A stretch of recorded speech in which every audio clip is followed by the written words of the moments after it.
I'm sitting here looking at a map of the 12 tribes of Israel from Old Testament times, and it is blowing my mind how huge an influence this teeny tiny little chunk of ground has had relative to just how very small it is in the grand scheme of things. And I thought for you and I to maybe get a better sense of the scale of the region of the 12 tribes of Israel, it'd be fun to cut it out, make it transparent, and drop it over the top of some other parts of the world that we know a little bit better. So I found this map. The lines of the division of the different tribes moves a little bit over the unfolding of the Old Testament story, but this map gets us real close. I made a bunch of measurements, did a little cutting, and dropped it right over the top of this modern day satellite map of the same space. Double checked it again. Looks like that works out pretty well. So theoretically, we should be good to go. Dropping this over the top of some screenshots of other parts of the country that I made sure to scale to match first. So let's begin our tour by going to the other place in human history that probably has the biggest influence over the world historically relative to its size, that being the UK. And boom. Cool. I'm going to rotate that a little bit. I can cozy it up in here. How about we put you like that? In this goofy little projection, we've got Edom and the wilderness down here sitting over the top of London. And then sort of the heartland of this area is getting up through Oxford and toward Birmingham. And then, well, Liverpool sits maybe just barely out into the Mediterranean. But then that Manchester and Leeds area would all kind of account for this Sea of Galilee, northern part of the historical region of Israel. But I think that works. You get a pretty good sense of how it fits. Let's see what we've got next. It is Italy.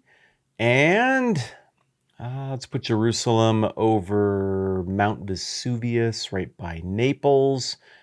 And yeah, that gives you a feel for it. Okay, we're going to go kind of rapid fire here. Let's see what we got next. Oh, wow. We're all the way on the other side of the planet. Okay, this is British Columbia, Canada. We'll drop this over the top of Vancouver. Let's put Jerusalem right over the top of Vancouver. There we go. So that's pretty crazy. I mean, this is actually a very useful corollary. Vancouver Island, with Victoria being one of the only real major cities down here on the south end, Vancouver Island is pretty similar in space, or really it's a little bit bigger than the historic 12 tribes of Israel. Let's do another one. This is the North Island of New Zealand. I don't know a lot about New Zealand, but I know where Auckland is. So let's drop Jerusalem over the top of Auckland, thusly. That gives you a sense there. And then we'll drop down to Lord of the Rings territory. We're going to the South Island. I don't know where any towns are on the South Island, so we're just going to put it here. That looks great. This is Sydney, Australia. I'll put it out in the ocean so you can see it right next door. Australia's huge, man. That's crazy. Yeah, look at that. Okay, let's keep globetrotting together. All right, we're in Southern California and Las Vegas, Nevada. Let's rotate it a little bit so we try to make it all the way from Vegas to Southern California. Yeah, that kind of gets it done.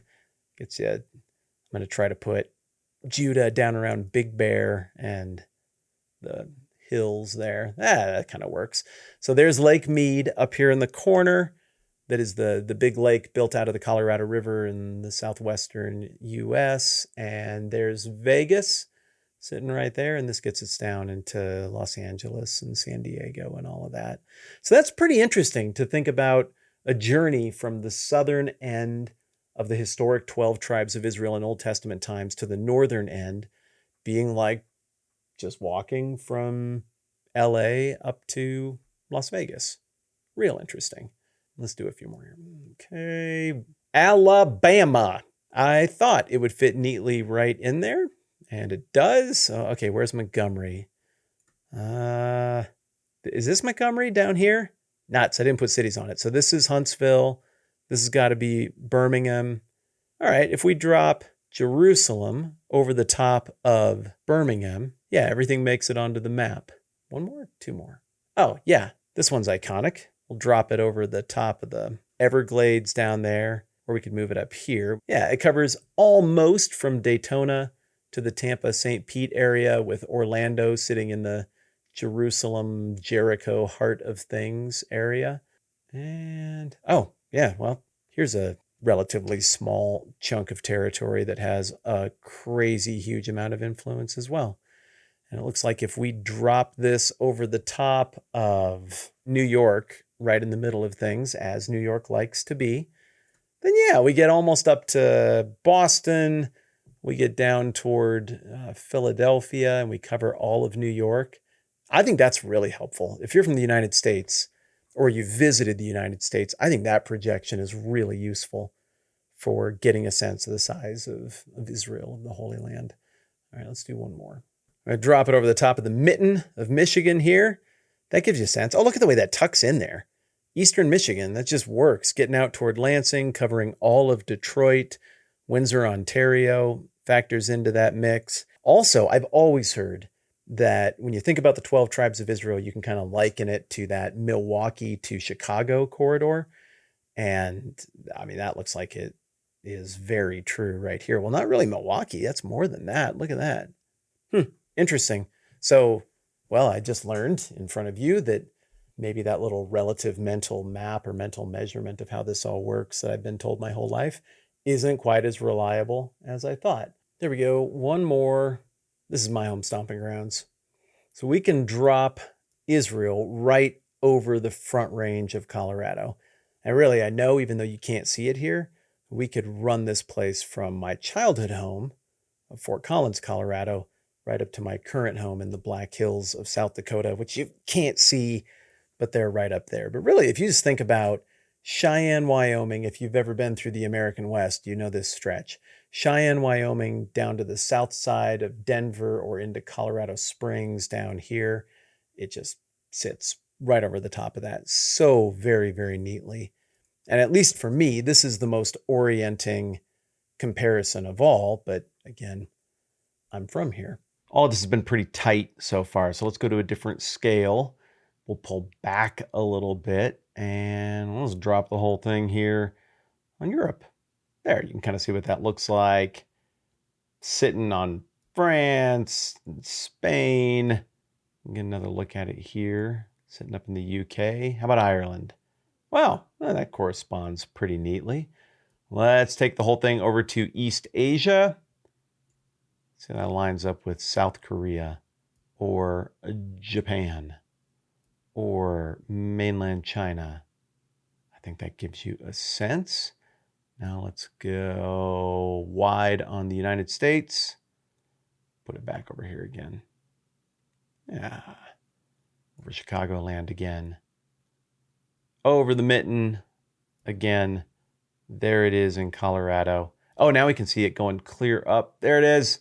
From Fort Collins to the Black Hills, like I promised. Who hasn't got to see it over the top of their place yet? You know, the good people of Western Montana. You've been left out. There you go. And let's visit Great Smoky Mountain Territory. That looks great there. And Maine. Everybody always leaves Maine out of everything. There you go, Maine.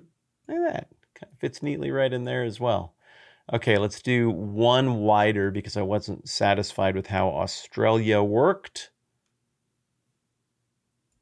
I say again, that place is big. Look at this little spot down here in Australia. It looks like some kind of comic book character's face or maybe a bikini. I've never seen that before. All right, I'm wandering. You get the gist of the exercise. It is amazing that something that small, let's drop that there again, has had such a big effect over the course and the unfolding of the history of the whole world over thousands and thousands of years. And that's fun to note. But I think there's also a theological component to what we're seeing, this image that we're looking at right here. God has this knack throughout the Bible for choosing little things that humans would scoff at, but that he accomplishes big things with. He likes to stack the deck against himself so that when amazing redemptive things happen, only he can get credit for it. And one of the ways that he does that in the Bible is by choosing this little people group from modest beginnings. He picks this guy named Abraham, out of the clear blue sky, and then he makes him this promise about how God is going to bless him and all of this other stuff. But as part of that promise, he also says that all the nations of the world are going to be blessed through Abram and his descendants. And then as the rest of the Old Testament unfolds, it's particularly pronounced in the book of Zechariah, there's this idea that the descendants of Abraham, the people who lived in this area we've been looking at, are a nation of priests, that is, mediators to some degree between God and men, and that this nation of priests is expected to go out and take the whole world, all the other nations by the hand, and show them, introduce them to the character of God and to the worship of God as well. And just this very act is yet one more of those places where God takes something little and unassuming and accomplishes something great through it for his glory, which is a very important theological theme through the whole Bible. And so it looks like just one little part of a map cut out and thrown over the top of another part of the map.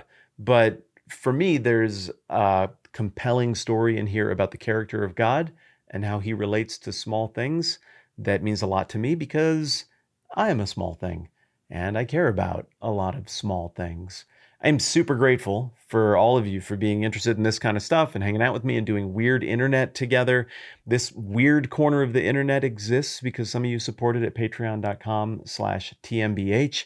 I'm so grateful to all of you who are here, but in particular to those who have kicked in to make this thing go. I'm going to put together a folder over there and give you a bunch of these map overlays so that you can use them for whatever might be useful or helpful for you. Maybe we'll do some more fun geography stuff in a future video. All right, I'm Matt. Thanks for hanging out with me on my YouTube channel. Let's do this again soon.